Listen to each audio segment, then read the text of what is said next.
Hello and welcome back to my channel. Film का नाम है गोन गर्ल, जो एक 2014 की अमेरिकन साइकोलॉजिकल थ्रिलर है। ये कहानी एक आदमी की है जिसका नाम निक है, जिसे उसकी वाइफ एमी की सडन डिसअपीयरेंस के बाद स्पॉटलाइट में लाया जाता है। निक और एमी की 5th वेडिंग एनिवर्सरी के दिन निक पुलिस को रिपोर्ट करता है कि उसकी वाइफ गायब हो गई है। पर जब घटनाएं सामने आने लगती हैं, निक को एक ऐसी मोर्चे पर देखने को मिलता है जिसे वो कभी नहीं सोच सकता था। एनिवर्सरी के दिन निक सबसे पहले अपने बार जाता है जो उसकी बहन मार्गो के साथ है। वहाँ वो एक बोर्ड गेम खेलते हैं। मार्गो उन दोनों के लिए ड्रिंक्स बनाती है और निक को बताती है कि एमी हमेशा हर एनिवर्सरी पर एक सरप्राइज देती है और वो अब भी एक सरप्राइज एक्सपेक्ट कर रहा है। पर निक खुश नहीं लग रहा, बल्कि परेशान दिख रहा है। फिर हमें दिखाया जाता है कि निक और एमी का पहला मिलना कैसे हुआ था। वो न्यूयॉर्क में एक पार्टी में मिलते थे और कुछ ही मिनट्स के बाद उनमें कनेक्शन बन गया था। उन्हें पता चलता है कि वो दोनों राइटर्स हैं। निक मेंस मैगजीन्स के लिए लिखता है और एमी पर्सनालिटी क्विज़ेस लिखती है। एमी ने निक के गले पर कमेंट किया और निक ने भी इस पर मजाक किया। वो बेकरी के थ्रू साथ में वॉक करते हैं और वहाँ शुगर की वजह से उन पर थोड़ा सा छिदक गया। निक एमी से कहता है कि उसे उन्हें किस करना है और एमी ने उसे रोका नहीं। उसी रात वो दोनों बेड में भी दिखते हैं। वापस अभी के दिन में निक अपनी बहन के साथ टाइम स्पेंड कर रहा है जब उनको अपने पड़ोसी से कॉल आता है कि उसकी बिल्ली बाहर है। वो तुरंत घर जाता है और देखता है कि एमी घर में नहीं है और उसकी ग्लास टेबल भी पूरी तरह से तोड़ दी गई है। तभी उसे समझ आता है कि यहाँ प्रॉब्लम है। वो तुरंत पुलिस को कॉल करता है। डिटेक्टिव रोंडा बॉनी और ऑफिसर जिम गिल्पिन घटना के स्थल पर पहुँच जाते हैं और पूरी बिल्डिंग चेक करने लगते हैं। राजतांत्री में जब वो किचन पहुँचते हैं तो रोंडा ने एक छोटा सा खून का दाग वॉल पर देखा, उसे मार्क किया और खोज जारी रखी। वो लिविंग रूम में जाते हैं जहाँ उन्हें अमेजिंग एमी की फोटोज दिखाई देती हैं, जो एमी के पेरेंट्स के लिखे गए पॉपुलर बुक स्टोरीज हैं। रोंडा बताती है कि वो बुक का फैन है। फिर एक फ्लैश बुक दिखाया जाता है 24 फरवरी 2007 का, जब निक ने एमी को प्रपोज किया था। ये पार्टी एमी के पेरेंट्स रैन और मैरीबेथ ने उनके नए बुक लॉन्च की खुशी में रखी थी। एमी को रैन ने कुछ जर्नलिस्ट के साथ बैठने को कहा जिन्हें कुछ सवाल पूछने थे। एमी ने उनके सवालों का जवाब दिया और एक बड़ा सवाल था कि क्या वो शादीशुदा है, जिसका जवाब उसने नहीं दिया। और थोड़ी देर बाद निक उनके पास आके बैठ गया, वो भी एक जर्नलिस्ट बन के। हर कुछ सवाल पूछे जिसमें उसने उसकी तारीफ की और फिर प्रपोज किया। एमी ने एक्सेप्ट किया और दोनों ने एक दूसरे को किस किया। फिर प्रेजेंट डे में लौटते हैं। निक पुलिस की हिरासत में सवाल किए जा रहा है रोंडा और जिम से। दोनों को अजीब लगा कि निक को अपनी वाइफ एमी का ब्लड ग्रुप और क्लोज फ्रेंड्स के बारे में पता नहीं था। डिटेक्टिव रोंडा फिर से निक के घर जाती है और ज्यादा जांच करती है। जब वो घर के अंदर जाने से पहले होती है, तब एक प्रेग्नेंट औरत नॉले नाम की, जो अपने आप को एमी की बेस्ट फ्रेंड बताती है, उससे एमी के बारे में पूछती है। ये निक पर और भी शक पैदा करता है क्योंकि निक ने उन्हें बताया था कि एमी की कोई दोस्त नहीं है। घर के अंदर एक ड्रॉर मिलता है अनमेंशनेबल्स का और उसमें एक एनवेलप है जिसमें क्लू 1 लिखा है। निक से इस एनवेलप के बारे में पूछा जाता है और उसने बताया कि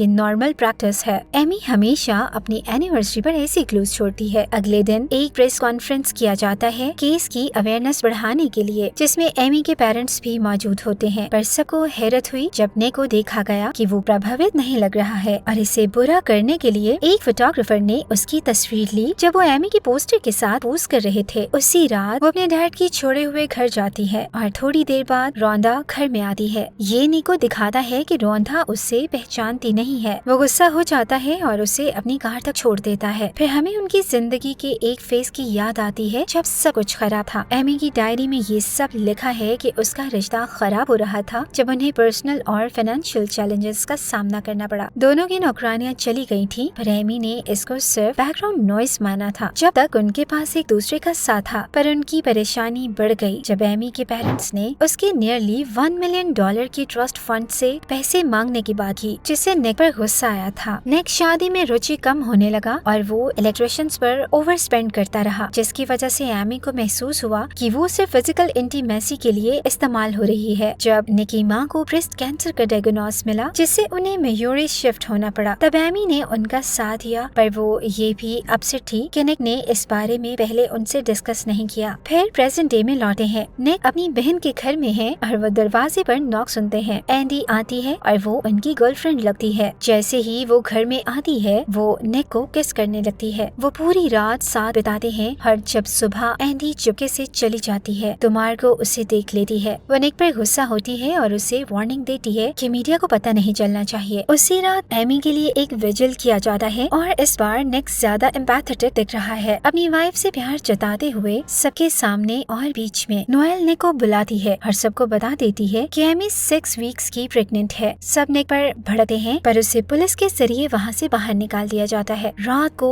लेट रोंदा निक से पूछती है, उसे बताती है कि एमी की मौत हो गई है और उसे लगता है कि उसने उसका कत्ल किया है। रोंदे चली गई। मार्गो ने निक से प्रेगनेंसी के बारे में पूछा, पर उसने उसको बताया कि उसको नहीं पता कि वो प्रेग्नेंट थी। इस समय सभी उंगलियां निक पर होती हैं, पर कुछ ऐसा होता है जो सबके लिए हैरत के समय होता है। हम देखते हैं कि एमी जिंदा है और उसने सब कुछ स्टेज किया था। उसने पूरी घटना को प्लान किया और ये भी इंश्योर किया कि निक को एक कत्ल करने वाला माना जाए। उसने ये सब इसलिए किया क्योंकि उनको ये महसूस हुआ कि उसका पति उसने उस पर धोखा किया, झूठ बोला और उसको बदनाम किया। हमको दिखाया गया कि उसने पूरी स्कीम कैसे प्लान की थी। उसने एक प्रेग्नेंट नेबर नोएले को दोस्त बनाया और उसे मैनिपुलेट किया कि निक उससे पीट रहा है, जिससे नोएले ने पब्लिक में निक को कत्ल करने का इल्जाम लगाया। एमी के कैंडल लाइट विजिल में इस धोखे को और बढ़ाने के लिए एमी ने नोएले की यूरिन चुराई जब उसने उसे लैमिनेट पिलाकर और उसके टॉयलेट से निकाला, जिसे एमी ने अपना प्रेगनेंसी टेस्ट करवाया और अपनी फेक प्रेगनेंसी को दिखाया। इससे एमी के लिए सिंपैथी और निक के लिए मीडिया और जांच में शक पैदा हुआ। निक ने पहले ही समझ लिया था कि एमी ने उसे फ्रेम किया है, इसीलिए वो न्यूयॉर्क एक सक्सेसफुल लॉयर टैनर बोल्ट से मिलने गया। टैनर केस के बारे में मीडिया के माध्यम से जानता था और वो निक की मदद करने को तैयार था। टैनर ने निक को एडवाइस किया कि एमी के पास्ट में किसी से हर्ट होने की टेस्टिमनी लाए, जिससे मीडिया उसके साथ हो सके। निक एमी के एक्स डेसी से मिलने के लिए गया, उसका टेस्टिमोनियल लेने के लिए, पर डेसी अभी भी उसे प्यार करता है और उसके बारे में बुरा नहीं बोलना चाहता था। एमी ने अब एक नई जिंदगी शुरू की थी, एक नए शहर में, पर ये बदल गया जब उससे गलती से बड़ी राशि गिर गई और उसके पड़ोसी ने उसे अटैक किया। रात में हर सारे पैसे ले गए। वो सुबह में चली गई, पर इस बार उसके पास कहीं जाने के लिए कोई जगह नहीं थी, इसीलिए उसने डेसी को फोन किया क्योंकि उसे पता था कि वो उसके लिए कुछ भी करेगा। उसने उसे मैनिपुलेट किया और डेसी उस पर फिदा हो गया। दूसरी तरफ टेनर मियोरी जाते हैं निक और उसकी बहन मार्गो की मदद करने के लिए और उनके इमेज को क्लियर करने के लिए निक ने टैनर से अपने बारे में कन्फाइड किया, जिसमें उसने मिस्टर ब्राउन के नाम से अपने पापा के घर को स्पाई का घर बताकर उन्हें पहचाना था। निक ने अपनी अफेयर का भी एक्सेप्ट किया, जिसे टैनर ने उसे पुलिस को डिस्क्लोज करने की सलाह दी ताकि उस पर कत्ल करने का कोई मकसद होने का संदेह न रहे। टैनर ने निक को शारन शीबर के साथ टीवी इंटरव्यू करने की तैयारी की, जिसमें वो उसे लिकेबल दिखने के लिए गमी बियर से पेल्ट करते हैं जब वो ज्यादा कॉन्फिडेंट लगता है। निक का इंटरव्यू टॉक शो होस्ट शारन शीबर के साथ एक अनजानी मोड़ लेता है जब एंडी निक की मिस्ट्रेस एक सरप्राइज प्रेस कॉन्फ्रेंस करते हैं और उनकी अफेयर रिवील करते हैं। ये खबर डेसी तक पहुंचती है जो एमी को छुपा रहा है और शारन के इंटरव्यू से पहले बॉम्ब शेल के बावजूद निक इंटरव्यू को कैरी ऑन करता है, खुद को आइडेंटिफाई करने के लिए पश्चाताप